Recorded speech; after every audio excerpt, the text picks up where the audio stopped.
Good afternoon, everyone. This is Miss I.LYNGDOH. I'll be teaching you paper 1, that is educational psychology, and from this paper I'll be taking unit 3, that is on personality. So in today's class we're going to talk about meaning and nature of personality.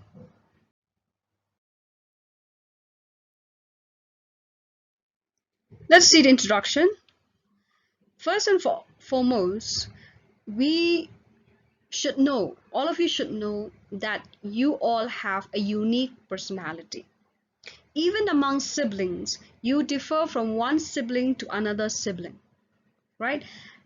A personality actually is, you know, a combination of all that you are, right?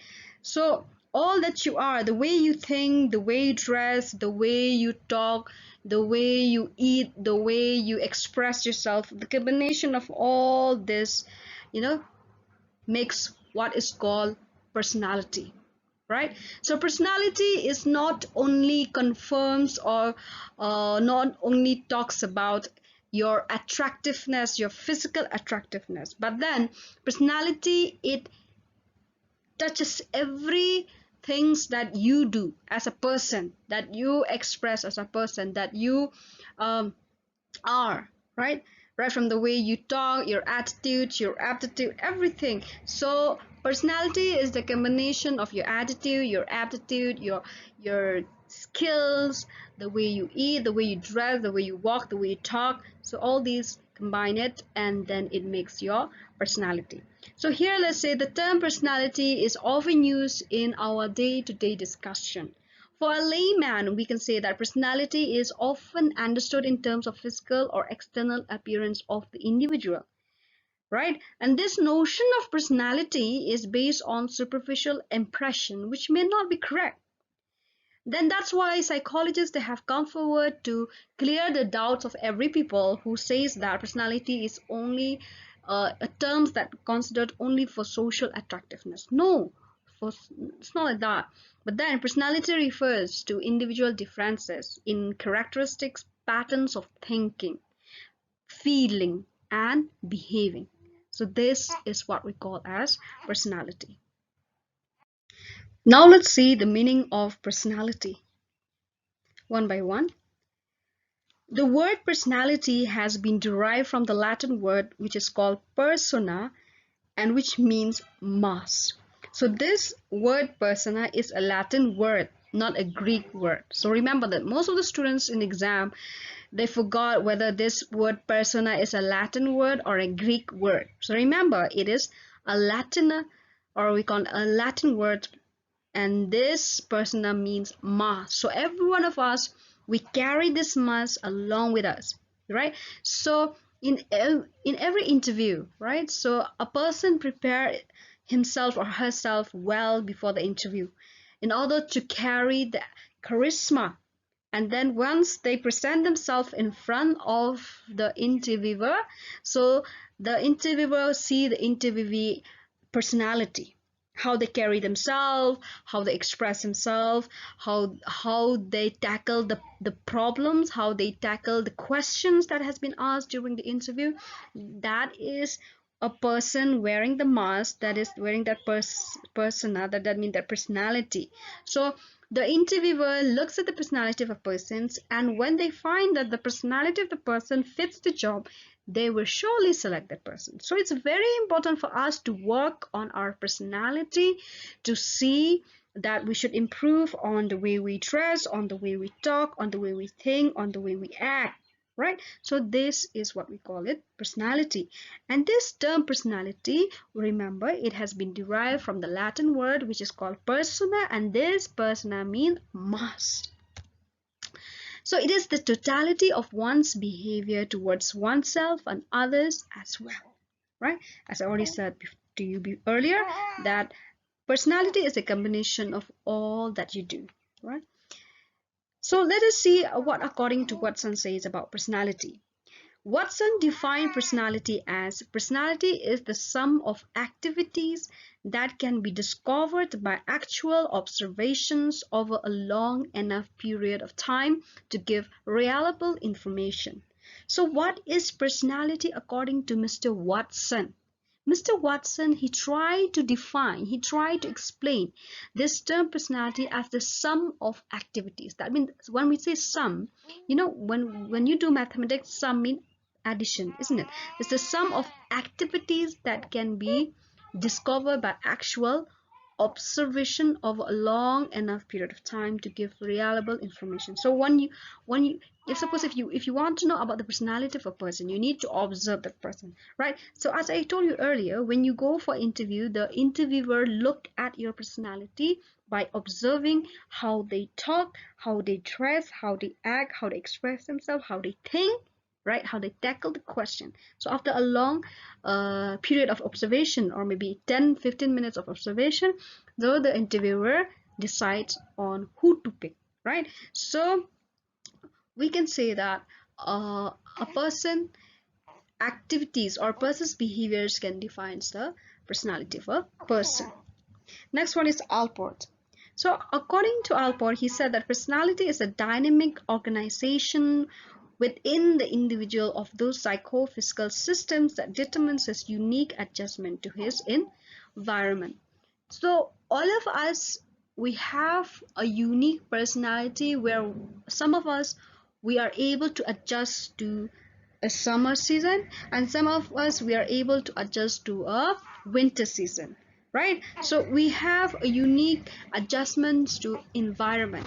So this is what we call personality. So personality is the dynamic organization within the individual of those psychophysical system that determine his unique adjustment to his environment.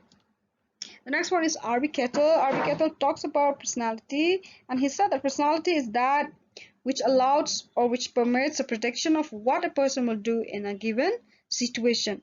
So as I said to you earlier again, let me bring you the example of a person's when he went for an interview. Within that 15 minutes, the interviewer able to know that this person might be able to do those tasks which they were looking for, right? So on that periods of 15 minutes, they know this person who carried this charisma, this personality, he will be able to do this kind of job, this kind of activities, this kind of tasks which they long and to see in that person, that this person is able to do this kind of task. And personality of a person actually permits a prediction of what a person will do in a given situation. Now let's see the nature of personality. First one, it comprises both physical and psychological components, right? You must have heard from your parents saying these statements, right? My son is very calm and very sensitive at the same time. My daughter is quite aggressive but very good at heart, right? And you may say, okay, my son is tall, dark, and handsome. My daughter is short, cute, right? So we all have these sets of emotions, sets of feeling, sets of characteristics, and also we carry within us the way we think, right, and the way we express ourselves, and also we have this physical attractiveness that we carry with us. So these both physical and psychological components makes what is called personality. Next is every individual possesses a unique set of behavior. As I already said to you, a daughter is very cute and maybe aggressive. A son is calm and sensitive. That is how we carry our own sets of behavior, which makes our personality. The main features of the personality do not easily change with time, right? The way we are right from small, we still carry with us till we grow old, right? I mean, there are some sets of behavior that you possess while you were small, it will still be there when you grow old. But then we can say that change can occur. Why?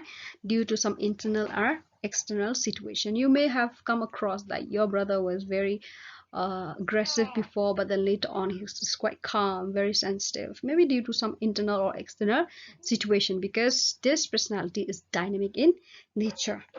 Okay, and this personality is adaptive to situations. So you may see a person who is very calm But then at the same time, you can see the person is aggressive too.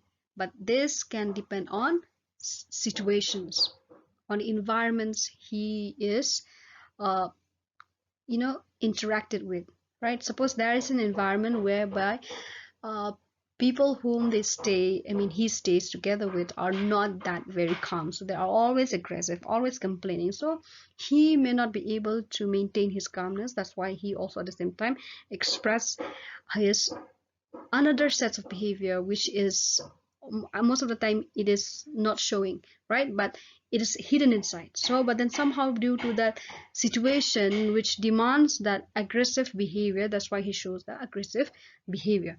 So that's why personality is adaptive to situation. It is a psychological construct, but research suggests that it's also influenced by biological processes and needs. So not only I would say not only personality comprised of physical, psychological, but it's also influenced by biological process and needs. Okay. The next one is it does not influence on how we move and respond to environment. It's also cause us to act in certain ways. So our personality actually it helps us to act in different way. Okay, it is displayed in more than just behavior. It can also be seen in our thoughts, feelings, close relationships, and other social interactions. So this is our nature of personality. So let us sum up in today's class. We have learned about the meaning, the nature of personality. So as I told you, let us just conclude it by saying that our personality is the combination of our sets of behaviors, characteristics, emotions, which includes feelings towards animals, feelings towards human being, feelings towards things, right? So for example, we may have a positive attitudes towards dog, and some of you may not have that positive attitude towards dog. Some of you may have a positive attitudes towards cat. Some of you may not have that positive attitudes towards cat.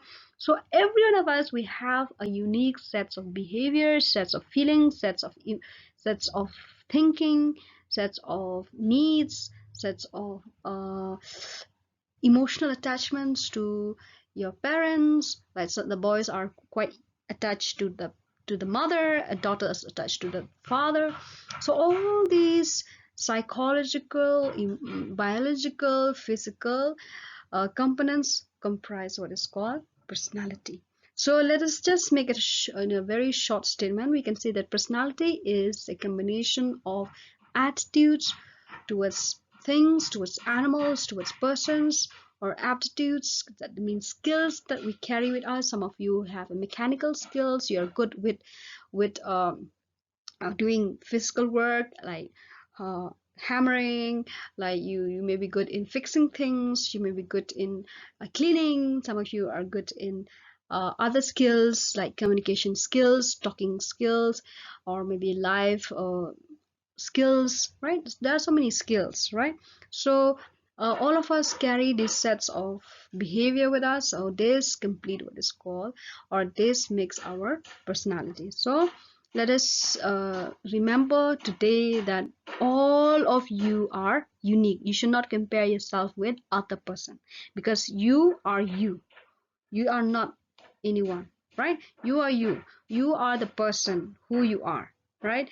You have been you have been through a lot of experience. Now you are in first year, or I will say in first semester.